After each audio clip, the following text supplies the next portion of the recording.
Welcome to Know My Faith. My guest this time is Dorothy Findlay, who has a fascinating life that I'm looking forward to finding more about. She's written this book, her autobiography, Leapfrogging for God. Dorothy, thank you for joining us. I'm very welcome. Now, your life has been all over the place, which we're going to get to, but go back to as early as you can remember with you and Jesus. Did you grow up in a Christian family? I was grown up in a Christian family who had a very strong mission motivation. My uncle was a missionary in Singapore, particularly reaching the Malays, and I was interested in that. But from the age of 5, I knew that God would want me to be a nurse and to tell people about Jesus. That was the simplest definition I could give. From the age of 5? From the age of 5. I was in hospital and I had collapsed lungs following being in plaster cast for nearly 4 years as a problem with my hips. So I was not a candidate that one would expect to go overseas, but I knew God, and it gave me a determination to see step by step the Lord leading me. Did you go straight into the nursing thing when you left school? Yes, I knew I was going to be a nurse. And when I got to the end of my secondary schooling, I got my university entrance, which was in itself a miracle. And I was sent to the hospital to have an interview, and they said, "Well, we don't think you'll be able to walk well enough." Right. I said, "Yes, I can. God wants me to be a nurse, so I'll be a nurse."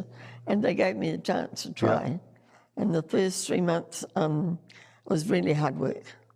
And one day the matron came up to me and said, Nurse Findlay, she said, "I'm sorry, but you're going to have 2 weeks off on sick leave, and we're going to assess your future from there."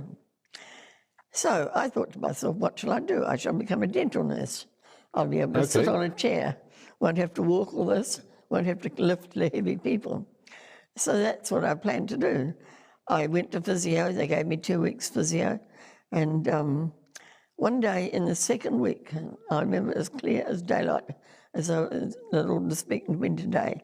I was going up the nurse's home corridor, up the stairs, and the Lord said to me, "What right have you got to change my plans for your life?" Oh, that is so, I was talking to somebody last night at a Bible study in a backpackers, and we were talking about those first recorded words of Satan in Scripture. Has God said? And that's like for you, has God really said you're supposed to be a nurse? Maybe you need to change his plan to be a dental nurse. Well, I knew then that I had the application papers ready to take to the post office at that time, and I couldn't somehow get around to doing it. Yep. And I realised that I was doing that exact thing. What happened is that on the Friday morning I went into the matron to get my outcome at the end of my second week, and she said, "Well, I've just talked to Dr. Coates-Milson, he's the orthopaedic man, and he said Nurse Findlay is motivated to be a nurse, she shall be allowed to continue." And I found out many years later that that date when the Lord spoke to me on the stairs was the very day that he had written to the matron and said I should be allowed to continue. So did you have like the faith struggles with that, saying, I thought you'd called me to this? No, not at all. I just knew instantly that I was on the wrong track and that I had to go back. And when I was told by the matron that she'd give me light work, I wouldn't have the heavy lifting and stuff like that. So, I mean, you went from there to missions in many different countries. I had quite a lot of preparation. I went and did my midwifery training because I was particularly interested in Afghanistan at the time. And I thought it would be useful to deliver babies. Yep. And then I went to London and did a course in eye nursing because there's a lot of eye disease in Afghanistan. And when I came back, I was with my particular denomination that they said, "Well, we can't commend you as a missionary because you can't start churches and you can't do all kinds of things like that." So I thought, here am I. They'd told me they would do it, and here was I. Now, 24, well-qualified, well-trained, ready to go, and I couldn't go. So it happened that Derek Prince was in Tauranga. I thought, I'm going to slip in and see whether this is the devil or not. And so I went, and for 9 months I went out to the AOG on the Sunday night and the Brethren in the morning. And the Lord just clearly showed me and gave me a very specific experience in the baptism of the Holy Spirit, which changed my whole outlook. So this was just a case of having to wait now? Yes, it was probably about 2.5 years before. One day I was I was in Wellesley Street Methodist Church. They had a missions display from different missions. And one of them had a mission statement saying that they were interested in Muslims for 1971. Yep. And my ears just pricked up. And I thought, this is WEC, I know WEC. So I, that day, wrote to the leadership Yep. and arranged that weekend to go down and see them. And I went into candidates course that July. So Excellent. it was very quick. The amazing thing, I first knew you through Prayer for Israel. That's right, where yeah. I first came across your name, and you still run a Prayer I'm for still Israel a member of the group, yeah. But you spent a lot of your time in Muslim countries. Yes, well, God called me to Muslim countries initially, and I didn't ever imagine that I was going to do anything else but serve Him in the back blocks or somewhere. Yep. Well, when I came to go, Mr. Davies, the director, he said to me, Dorothy, he said, are you sure you should be going to Afghanistan? And I said, well, funny you say mention it, when you were brought to our attention in about halfway through the course that there was need to set up a hospital in Yemen, in North Yemen, yep. in Sada. And we had been invited to go and do it. Now, what year is this? Because This is 1971. Because Yemen used to have a very large Jewish population. It did. It had, and the Jewish people there were there from the days of Solomon, really. Yes, yeah. And when I went there, I didn't meet them at first.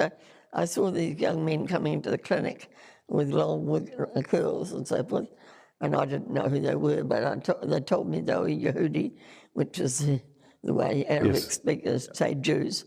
And then we got to know some Yemeni Jewish women. I went to a wedding and I went to a Passover service, and I learned about these people. They were living a totally Jewish lifestyle in the middle of an Arabic Islamic society, and they were well respected at that time. Yes. Now most everybody has left the country. But I never really thought of myself going to work with the Jewish people or anything like that, but I was fascinated by the fact that now I'd had a privilege of meeting up with some of Solomon's friends. Yeah. You must have a not unique perspective, but for most of us who haven't worked with Jewish people or Muslim people or Arab people, you must have an interesting perspective on, and we'll use the word on the three faiths. We know it's two, but was that a slow process of coming to know? I went through Bible college in New Zealand and did a missions course with emphasis on Islam. And so my time in Yemen, which was 7 years, I learned Arabic. I learned to live among a non-aggressive Arab society because I had never seen Christians before. And so we were able to introduce gradually little aspects of Christian life, but we were told by the government we weren't allowed to practice our religion. We were allowed to practice our religion, but we weren't allowed to convert. Yes, yeah. So I really felt by the time God told me it was time, He literally told me overnight that it was time to leave Yemen, and He had other things for me to do. And I just knew that He had used this time. It had trained me in the Arabic language, it had trained me to meet Jewish people in the indigenous environment, it had trained me to all the medical aspects and living in a very primitive society. So it was really like a backdrop training for what God had for me in store. And what was that? Well, I went back to New Zealand and I was nursing, and one day the pastor of the Assembly Church, God's Church, where I went, said to me, Dorothy, time for you to go back to the mission field, isn't it? How old were you then? 33. 33, yeah. And I thought, well, where could I go? And immediately dropped into my mind Dr. Rajamani, an Indian AAG pastor. He'd been in Tauranga. And I said I'd like to go and help him. I had no interest in India at all, but I just knew that was the direction. So I went there for 3 months. While I was in the balcony of his house, typing up some notes for him, the Lord said to me, I want you to go to Egypt. And I thought, people are going to think I'm completely mad when I go home to New Zealand and say, no, I had 3 months in India, now I want to go to Egypt. Yeah, can't you make up your mind? Yeah, that's exactly right. What could I do in Egypt? I said, Lord, there's a fleece here.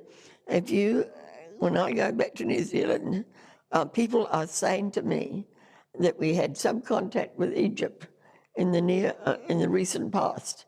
I wouldn't take it that was the direction that the Lord was pointing me. Yep. And lo and behold, I came back home, and the first Sunday I went to everybody. We were meeting in the town hall. Yeah. They were so excited. They said, Dorothy, we've had a pastor from Cairo Oh, my come goodness. and speak last week.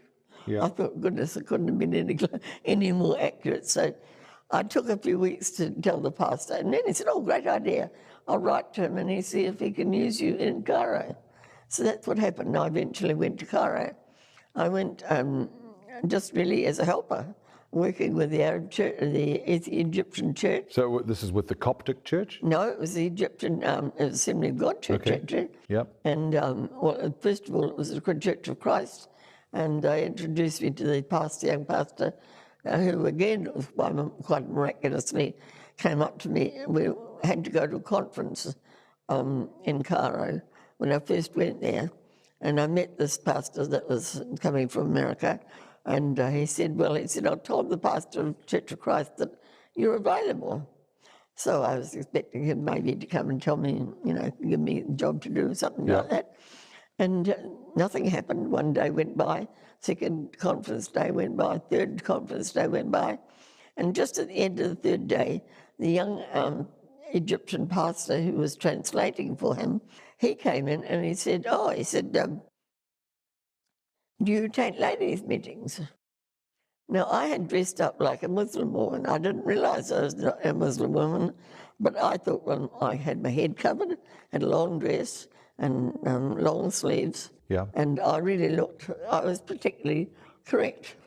But unfortunately, it's not how the Christian Christian Arabs dress. Right. And so he said, I was very afraid, but God told me, go and ask her if she takes ladies' meetings. So it began 2.5 months of intensive preaching. Had you done that before? No.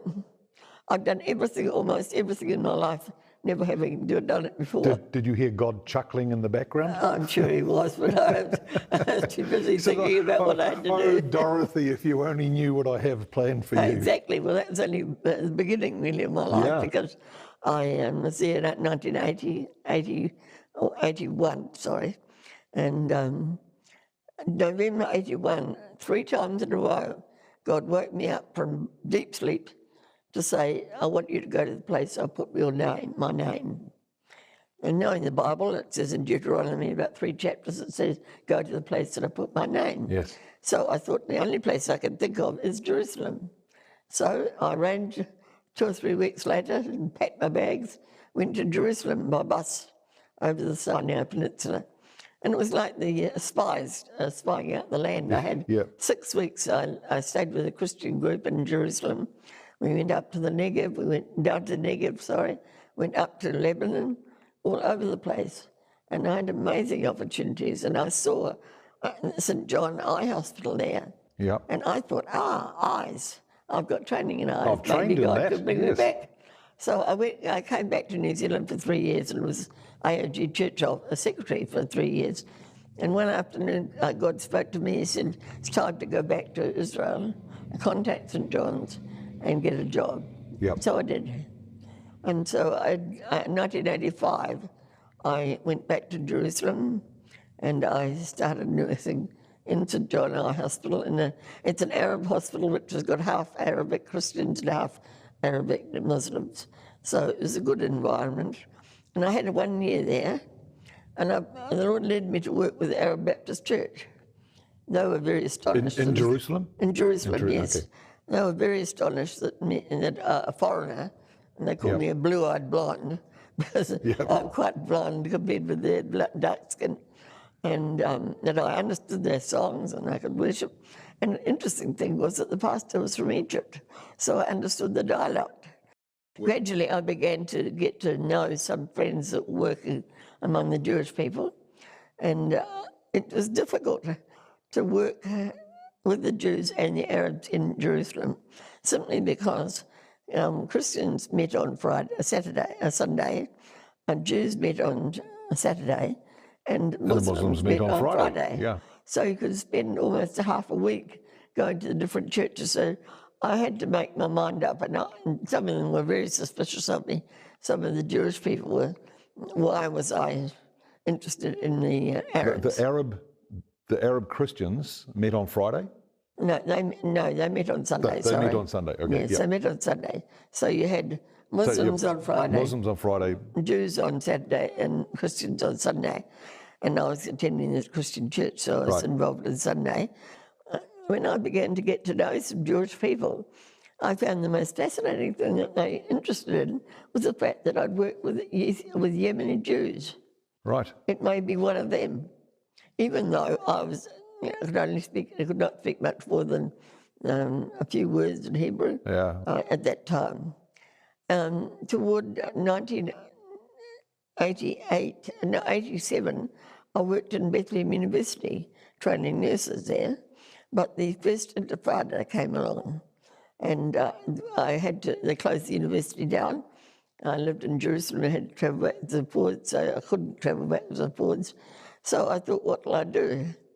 And I began to pray about it, and the Lord said, go to work in Hadassah.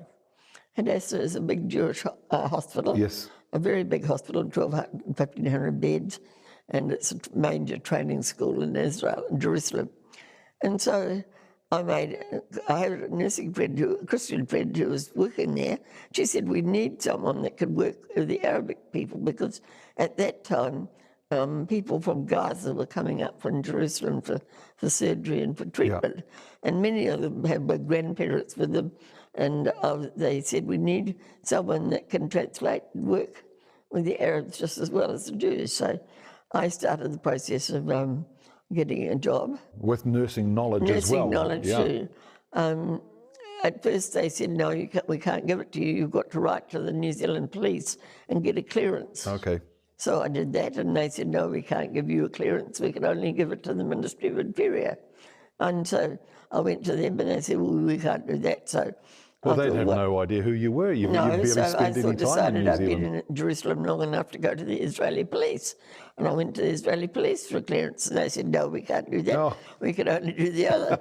And this went on backwards and forwards for about 6 weeks, quite amazingly, really. And at the end of 6 weeks, I got a reply back from the Ombudsman in New Zealand that the only proof he could give of my integrity was that I had no driver's license infringement. Right. So that was no use to the Ministry of Interior. So I went back to them and said, look, I'm stuck. Here I've got a job waiting for me. They want me to nurse, and I can't get to it because you won't give me the work permit. Oh, they said, are you like the British? Oh, I said, yes, New Zealand government is just like the British government. Give or take a little bit. And I said, oh, well, we've been put in an awkward spot. It's because all the British consulate staff, we asked them to get clearances, and the Foreign Office would not give them clearances. So we had to give them a visa. Okay. So you got a visa. Next day I started working at Hadassah. So it was an interesting time. I worked for nearly 2 years in Hadassah. And first of all, I lived in the old city with an Arab lady and used to come across by bus overnight. It was quite a long way from the old city over to Ankara. Yep. Anyway, I thought the Lord wanted me to get to know him closer, the Jewish lifestyle. So I asked them if they could put me in an accommodation close on the Jewish side. So I did nearly 9 months living there. What was your understanding of the connection with Christianity and Judaism in those days? Because I know you have a very clear understanding now. Well, I had a very good Bible teaching and training in youth, and I was aware that certain terms that we use in Christianity did not mean the same thing either in Jews or Muslims. And you had to be careful and cautious, and that going bang into it by telling them that giving your heart to Jesus makes absolutely no sense whatsoever to a Jewish person, because they don't understand the concept, anything like that. And I realised that I was gradually getting to know the Hebrew Scriptures more. I began to learn a little bit of Hebrew, and I felt that those Christians that were effective in Israel were the ones who went alongside the Jewish people rather than at them. Yes. Yeah. This is a very important thing. And many times I heard stories of people, accosting Jews. And this is not the way to do it. No. nor is it really what God would do, because the Lord, even the Lord himself, he worked with the people and walked alongside them. So for both Jews and Arabs, it's much the same principle, but they're from a different angle. It's very bad sales technique. I mean, you've been to Israel a number of times. We've only been once, but you walk down, is it St. David Street in the old city with the hawkers on both sides. Oh, you need to buy this, you need to buy this, buy this, buy this. And it completely puts you off. And from a non-believer's point of view, if the Christian is coming in saying, you need to believe this, you need to believe this, it's so off-putting. Well, you see, the Jews have a long history of Christian anti-Semitism. Yes.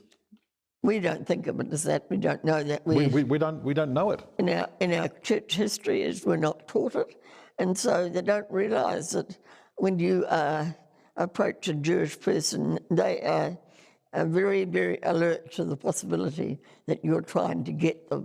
Yeah. And the main way to reach them is by friendship. Yeah. It's simple friendship evangelism, a one-to-one. It's not something, Christians in the West have large crusades and things like that.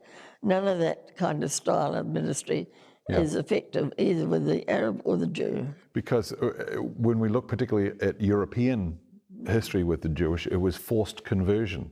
That's right. And so many of them, and I remember reading a story recently of a family where the father said, we are going to convert to Christianity because it's safer for us. Well, many Jews did give a semblance of conversion for their protection, those in Spain and other countries where they're under great persecution. But on the whole, I would say that majority of them kept kosher. They kept the Sabbath. Very quietly. And they kept Passover. Yeah. And Yom Kippur. And did it in such a way that it was not, made sure the curtains were closed and that sort of thing. So how did you find it as working with, and I don't want to be, it's not like subversive fifth column in the background with these Jewish people, but obviously you're a Christian, obviously you'd like to see these Orthodox and secular Jewish people coming to know their Messiah. How did you find that? Well, for myself personally, I didn't have the privilege of actually leading any Jewish person to the Lord, but I have the privilege of getting to know some quite eminent Jews. And one day I had read on the internet, an Arab Shiva, an Israeli newspaper, that this man, Yehuda Glick, was going to give his job up in the Ministry of Ashkelon, and because the time in 2005 when they had the disengagement from Gaza, yes, his wife's brother was a rabbi there, and so he said, he wrote in this letter that he was going to trust the God of Israel to give him a suitable work. And something in the expression "trust the God of Israel" made me think, oh, I should write and talk to him. So I did. And I sent him a Purim package. It happened to be over the end of March when they celebrate Purim. I sent a Purim package via the internet and a message with my email address. And he wrote me back a astonished letter. And that began quite a strong friendship. And to this day, I met up with his wife and his family. I met up with his mother. And the mother, why I'm telling you this is because his mother, the first time he met me, spent 2.5 hours drilling me as to whether I was going to be preaching at his son or not. Yeah. And so she was quite satisfied that I was not. And yet the thing is, they need to be taught from the Old Testament. Now, I think this is a great mistake that most Christians have, that they don't realise that the Old Testament, because it's called the Old Testament, it was only called Old Testament by Jesuit priests in 12th century AD. Prior to that, it was the Brit Hadashah, which is the New Testament attached to the Old Testament in one book. Yes. And of course, the Jews, they don't recognise the New Testament as such. But the gospel is explained explicitly in the Old Testament. Isn't that what Paul did? Paul went round all the That's right, he synagogues taught them. teaching from, he didn't teach from the New Testament because he wrote half of it. Because He taught the from the Old Jews, Testament. they don't really need to be converted. They have to have their eyes open to the Yes, Messiah. yeah. There's a very big difference. They don't need to be made to become Christians. I remember sitting in a home group one time, and one of the new members in the church was talking to an older Fijian Indian man, and he asked his conversion story because he came out of the Hindu. And I said, you know, what we do is we want to see Hindus convert to Christianity. We want to see Muslims convert to Christianity. We want to see atheists convert. We want to see Buddhists convert. We want to see Jews convert. Whoa, stop. That's wrong. You know, the Jews don't need to convert. It's their religion that we're actually joining. Yes, that's right. with. That's the big thing that Paul brought out in Romans, and that we're being grafted into the olive tree, which is Israel. Yeah. Now, some people today look on Israel and they see it as a secular country and so many issues that not much different from everywhere else. But in God's eyes, they are special to him. And back in Numbers, I think it's 23, something like that, where Balak was asked to curse Yes. the children of Israel. And he said, but I see a nation, a people apart over that are separate. And these are what the problem with the Jewish people throughout their centuries is that they wanted to be like the nations so that they're not discriminated against. That's right, yeah. But they can't be because they're God's special and people. Every time they've tried, Yeah. there's been problems. So And we forget about the fact that even in the Old Testament, when we look at the nations of Israel and Judah as separate nations, they weren't always, and Israel in particular was never a godly nation. No. Judah was sometimes godly under the good kings and sometimes very, very secular and evil, and yet they were still God's people, and yet those nations that came against Israel or Judah were still punished by God for coming against his people. So if we look at the modern state of Israel, you go, no, it's not God honoring. It's a secular. I mean, Tel Aviv is the. Let's not say anything. But it's But it's still Israel. It's still God's chosen people. God's chosen people because they are like a litmus paper of God's purposes for the world. Yeah. And even most Jews don't want to be chosen at all, because they realise that it's the chosenness that makes the problems for That's them. what Tevye says in Fiddler on the Roof, isn't it? He says, just once, couldn't you choose somebody else? That's right, absolutely is. How do you find it with when you're talking with people? Because I know at the moment you're fellowshipping at an Anglican church. You've been through various different denominations or around different denominations.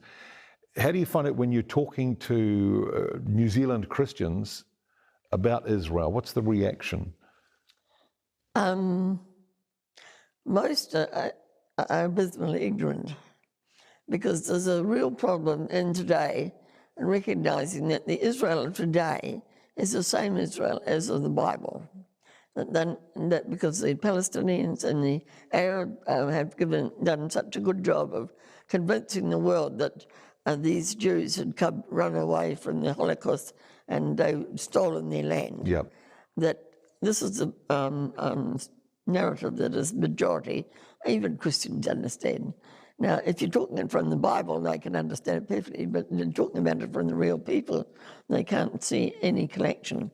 And I think this is something that's really important. Why I mentioned the question of the Old and New Testament is because many of the errors, like replacement theology, supersessionism, comes from the fact that they see that the Jews rejected Jesus, and of course he must have rejected them. Yeah. But there's no implication in that, because Paul says, no, they're not rejected, but they're beloved for the patriarch's God sake. forbid, he says. God forbid, because for the patriarch's sake. And this is an important thing.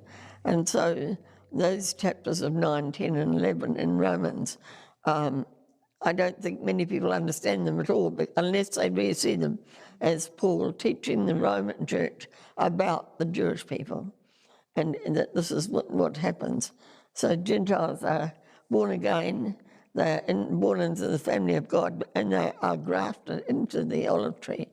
Now the Jews, if they they don't know that they're in that olive tree for a long time, but Yeah. when they do, they just recognise, it's a matter of recognising the Messiah. They have to know. And, you know, when the Lord says he's going to come back and they're going to say, Baruch haba b'shem Adonai, blessed is he who comes in the name of the Lord, that terminology does not fit with the No. Christian, I've got to be saved kind of image. Yeah. But it's how God looks on his people. Yeah. And he looks on them, and he looks on the Gentile Christians and judges them on their attitude to the Jews, because there's not much difference between. Well, that's very much the sheep and the goats, isn't it? Whatever you've done to the least of these, my brethren. That's right. Of course, in Israel now there are probably about 30,000 Messianic believers or believers in Yeshua, who's a Hebrew name for Jesus. And many don't like the name Messianic, but on the whole it's the name that's given to distinguish them from every other kind of Judaism. So when you're talking with, if we go back to the Kiwis, when you're talking with them, how many of them get it?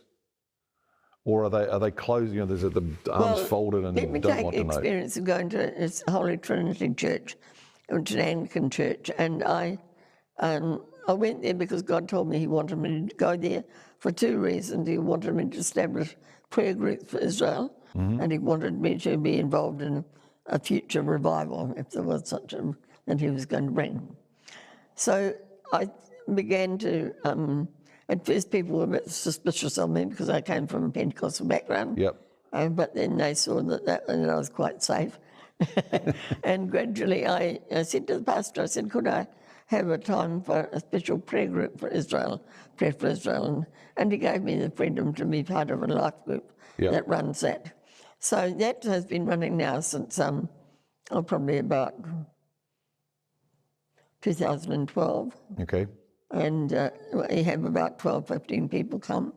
And I also am on the intercessory program where once a week, once a month or so, I get a chance to read intercessory prayers. And I always include praying for the peace in Jerusalem. So gradually people have begun to look on Dorothy as the Jewish girl, as the person who's you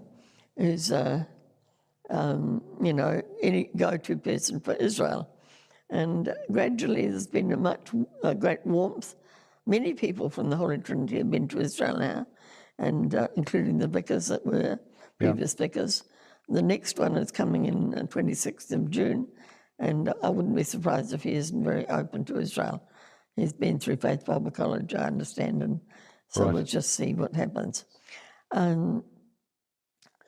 think, on the whole, people are interested. If I worked in a supermarket and talked about Israel, they'd be interested because of the history of what I've been up to there. Yes. I was looking after children with heart surgery and all kinds of interesting things. So gradually see them as not the evil intention.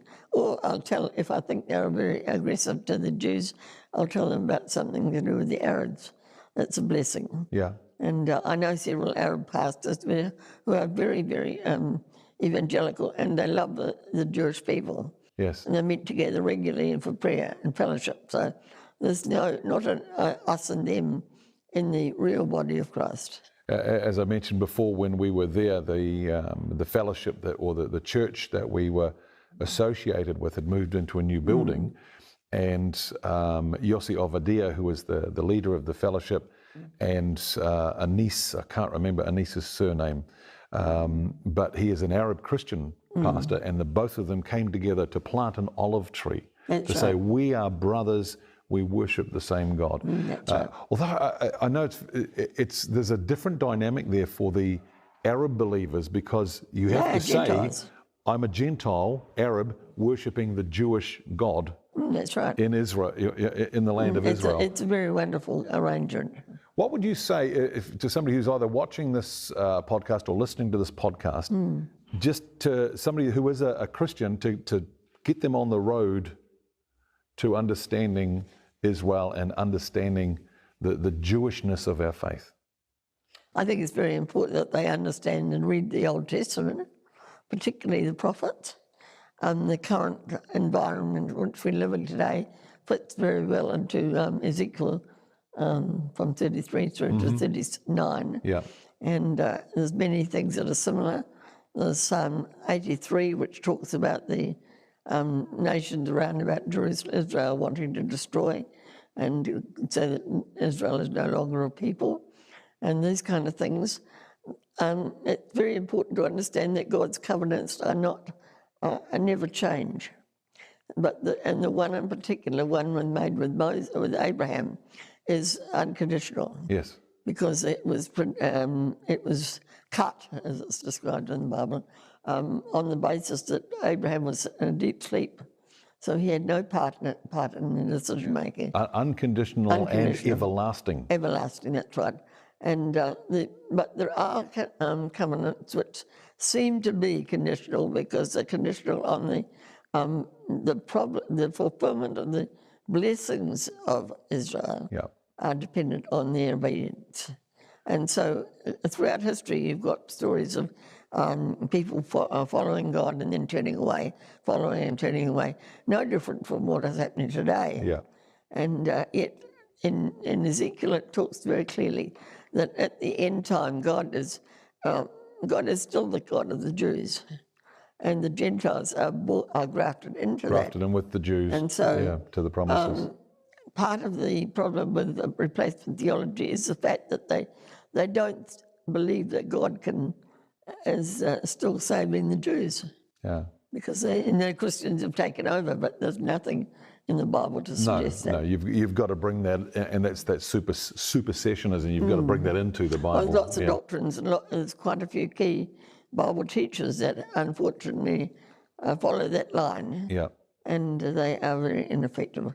I knew people in Bethlehem Bible College, which is a particular headquarters of supersessionist theory, and I used to go there. I knew the lecturers and the pastor there that judged, and it really concerned me because they could not see anything now to do good about the Jews.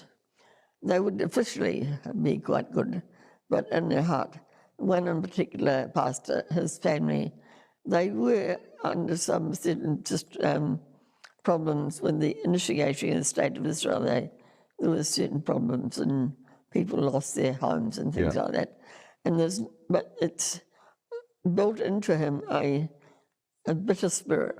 Yes. And that bitter spirit hinders the ministry. Yeah. Dorothy, look, thank you so much for sharing with us. Oh, is that much? We've talked for almost an hour. So it's been great, and I hope that people have listened to what you said and maybe opened their spirits, if you will, or their minds to searching a little bit deeper and finding out a little bit more. That's right. Well, I think it's very important to have an open heart and to love people. I mean, the scripture says that God's love is shed abroad in our hearts. And if his love is shed abroad in our hearts, it reaches to everybody, Jew and Gentile. So if you'd like a copy of the book, then click the link below, which will give you the details of that. Dorothy, thank you for your time. You're welcome. And thank you for watching, and thank you for listening. If you'd like to find out more, simply follow us on Facebook or subscribe on YouTube, or go to our website, which is knowmyfaith.net. God bless you.